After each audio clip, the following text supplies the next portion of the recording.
যে খেদমত হাজি সাহেবদের পাওয়া দরকার সেই খেদমত হাজি সাহেবরা পায়নি। হস্টেলিং কখন হবে? এবছর হস্টেলিং হয়েছে, সৌদি আরব থেকে ঘুরে আসার পরে তার হস্টেলিং হয়, তারা কি কি বলবে সেইগুলো এদের শোনাবে। কিন্তু সৌদি আরবে যাওয়ার আগে 3বার ট্রেনিং হয়ে গেল। আপনারা যখন তখন ডাকবেন যে রাজারহাটে চলে আসেন, পাকসারকে চলে আসেন, আর হাজি সাহেবরা যাবে গাড়ি খরচা করে, ফের আসবে, ফের ডাকবেন।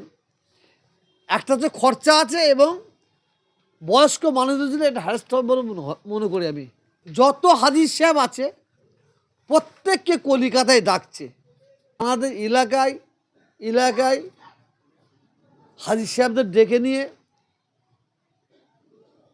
হজের করণীয়টা কি, মক্কা শরীফে মদিনা শরীফে যাবেন হজ করতে, তার করণীয় কি, সেই শিক্ষা সুন্দরভাবে তারা দেন। আসসালামু আলাইকুম রহমতুল্লাহ বরকাতুহ।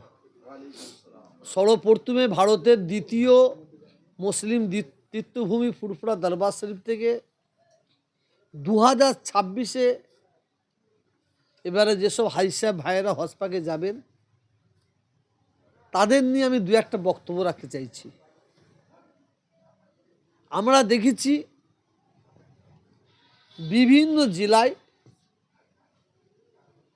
কিছু মানুষ আছে যারা লিল্লাহিয়াত আল্লাহর রাস্তে হাজি সাহেবদের খেদমত করেন, এবং তাদের এলাকায় হাজি সাহেবদের ডেকে নিয়ে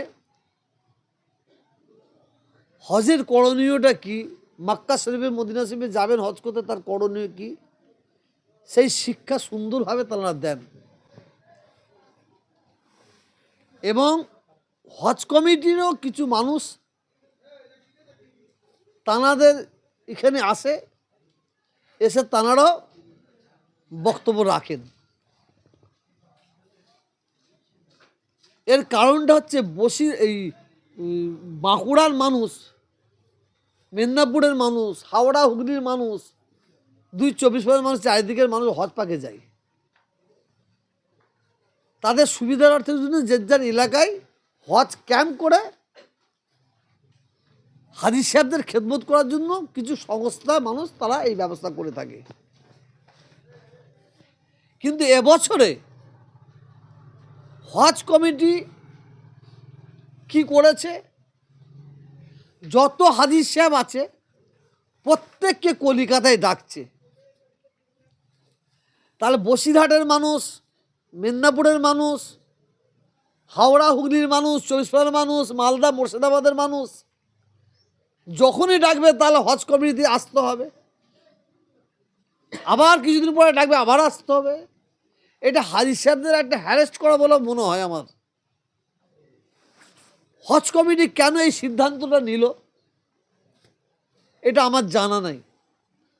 আমি হজ কমিটির যারা চেয়ারম্যান আছেন, সদস্য আছেন, প্রত্যেকটা যাওয়ার দাবি থাকবে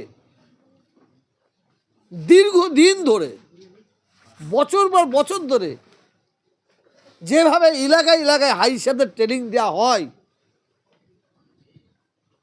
সেই ট্রেনিংয়ের ব্যবস্থাটা আপনারা করুন, এটা হাজি সাহেবদের জন্য সুবিধা হবে। আপনারা যখন তখন ডাকবেন যে রাজারহাটে চলে আসেন, পাকসারকে চলে আসেন, আর হাজি সাহেবরা যাবে গাড়ি খরচা করে, ফের আসবে, ফের ডাকবেন। একটা তো খরচা আছে, এবং বয়স্ক মানুষদের জন্য এটা হ্যারাস্ট হবে বলে মনে করি আমি। তারা কষ্ট পাবে। নবাবপুর বলে একটা জায়গা আছে, মোল্লার চক, ওখানে এবারে প্রায় 80 জন হাজি সাহেব হজ করতে যাবে, 80 জন। কিন্তু একটা সংস্থা ও ধরা তৈরি করে নিয়ে হজ কমিটিকে পৌঁছে দিয়েছে। কিন্তু এইরকম হাওড়া জেলা তো আছে, কে 50 জন, মেদিনীপুরে আছে কে 50 জন, তারা তাদের ঘরে সব ব্যবস্থা হজ কমিটি দিদি ঠিক করে দেয়। কিন্তু ট্রেনিংটা ইনারা দেন কেন? ইনারা হজ সম্পর্কে জ্ঞান আছে এবং ওনার কয়েকবার করে হজ করেছেন। হঠাৎ এই সিদ্ধান্ত নেওয়া হলো কেন, কিসের জন্য, এটা আমাদের জানার দরকার আছে। হজ ট্রেনিং কখন হবে? এবছর হজ ট্রেনিং হয়েছে, সৌদি আরব থেকে ঘুরে আসার পরে তার হস্টেলিং হয়, তারা কি কি বলবে সেইগুলো এদের শোনাবে। কিন্তু সৌদি আরবে যাওয়ার আগে 3বার ট্রেনিং হয়ে গেল। এটা এখান থেকে তো যাবে সৌদি আরবে, সৌদি আরবে যে সেখানে ট্রেনিং দেবে, তারা সৌদি আরবে যে ট্রেনিংটা দেবে, যে কথাগুলো বলবে সেই কথাগুলো এখানে বলা হবে। কিন্তু ওখানে যাবার আগে এখানে সব ডাক্তারাম্ব হয়ে গেছে। আই সাহেবদের খুব কষ্ট দেওয়া হচ্ছে বলে মনে করি। আর একটা পশ্চিমবাংলার সরকারের কাছে আমার দাবি, আমার নয়, বাংলার মুসলমানদের দাবি, হাজিদের জন্য প্রতি বছরে পশ্চিমবাংলার সরকার কত কোটি টাকা দেয় হাজি সাহেবের খেদমতের জন্য, প্যান্ডেলের জন্য, পানির জন্য, খাবারের জন্য কত কোটি টাকা দেওয়া হয়। এইটা এবারে জনসাধারণের সম্মুখে তুলে ধরতে হবে। পশ্চিমবাংলার সরকার, আমরা শুনেছি যে টাকা দেয় তার সিকি পরিমাণ খরচা হয়নি, তার বাকি টাকা কোথায় যাচ্ছে এটা আমাদের জানার দরকার আছে বলে মনে করি। পশ্চিমবাংলার সরকার হাজিদের জন্য, হাজিদের খেদমতের জন্য কত কোটি টাকা দেয়, কোন কোন খাতে দেয়, এটা আমাদের জানার দরকার। কারণ যে খেদমত হাজি সাহেবদের পাওয়ার দরকার সেই খেদমত হাজি সাহেবরা পায়নি, সেই খেদমত হাজি সাহেবরা পায়নি। এখানে পশ্চিমবাংলার সরকারের দোষ দেবো না। পশ্চিমবাংলার সরকারের অর্থ নিয়ে মিস ইউজ হচ্ছে বলে আমি মনে করি, বাংলার মানুষ মনে করে। আমরা মৌখিক জিজ্ঞাসা করেছি পশ্চিমবাংলা সরকারের হজ কমিটির কিছু মেম্বারকে, জিজ্ঞাসা করেছি এই প্যান্ডেলটা কত কত খরচা হয়। আমাদের কোটি, 1 কোটি 1.5 কোটি টাকা বলে খরচা হয়। কিন্তু আমরা প্যান্ডেল করে, আমরা প্যান্ডেল সম্পর্কে যে জ্ঞান আছে, যেটা 1 কোটি টাকা হিসাব দেয় সেটা 10 লক্ষ টাকা 20 লক্ষ টাকায় হয়ে যাবে। বাকি টাকা কোথায় যায়? যার জন্য পশ্চিমবাংলার সরকার হাজিদের জন্য যাতে কোনো কষ্ট না হয়, থাকার জন্য, তাদের পেচ্ছাপ পায়খানার জন্য, সব দিক দিয়ে কোনো অসুবিধা যাতে না হয়, পশ্চিমবাংলার সরকার কোটি কোটি টাকা দেয়। কিন্তু সেই টাকা মিস ইউজ হচ্ছে, সেই টাকা খরচা হচ্ছে না। মনে করি সরকার যদি আমাদের জানিয়ে দেয় যে হজ কমিটির জন্য এত কোটি টাকা দেওয়া হয়, আমরা জনসাধারণ আমরা দেখে বলতে পারবো সেই টাকা খরচা হচ্ছে কিনা। কিন্তু আমাদের আড়ালে রেখে ওই কোটি কোটি টাকাতে তসরুপ হচ্ছে বলে মনে হচ্ছে আমাদের বাংলার মানুষের প্রশ্ন।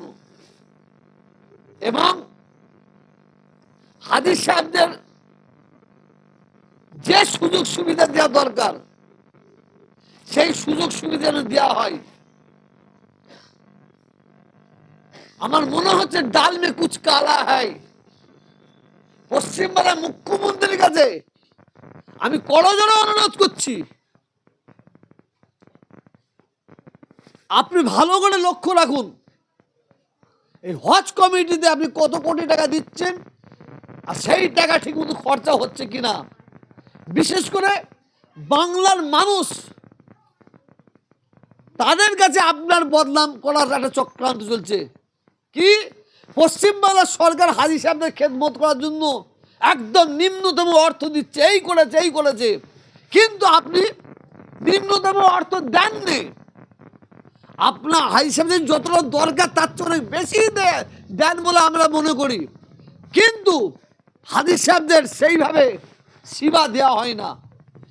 আমি